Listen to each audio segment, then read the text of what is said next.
Panjandrum designed in World War II, it was a weapon designed for D-Day, to break through the coastal Nazi defenses at the Atlantic Wall. The idea sounds quite feasible: create something that will break a tank-sized hole in the wall, so that the British could storm the beaches without reaching a high death toll. However, sometimes the planned and drawn upon paper doesn't quite live up to in real life. It was designed by the DMWD, Directorate of Miscellaneous Weapons Development, and was one of many highly experimental weapon projects developed and trialed. The concrete defenses of the Atlantic Wall were no joking matter. The wall was 10 feet tall with 7 feet thick concrete in most places. Along the wall, there were gun emplacements, so one wouldn't want to be sending a ground crew, as they wouldn't make it very far. Out in the oceans were mines and floating barbed wire that shifted in the tides.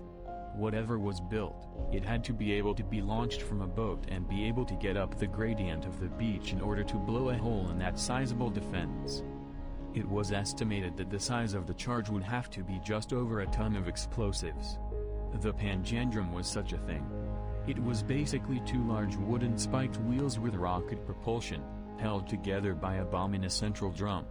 Even though it was supported with modifications to add more rockets, the weapon spun erratically around, sometimes on one wheel, other times on two. Rockets fell off and sped away, so at its final trial, it managed to scare one dog and nearly ran over the cameraman.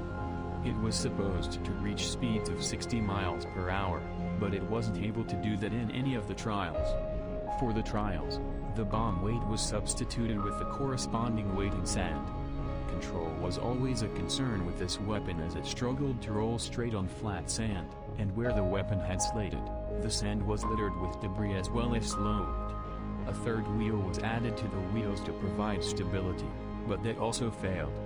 Another disadvantage were the rockets, which often detached from the rolling wheels, thus affected the speed and spin. It was never used in battle.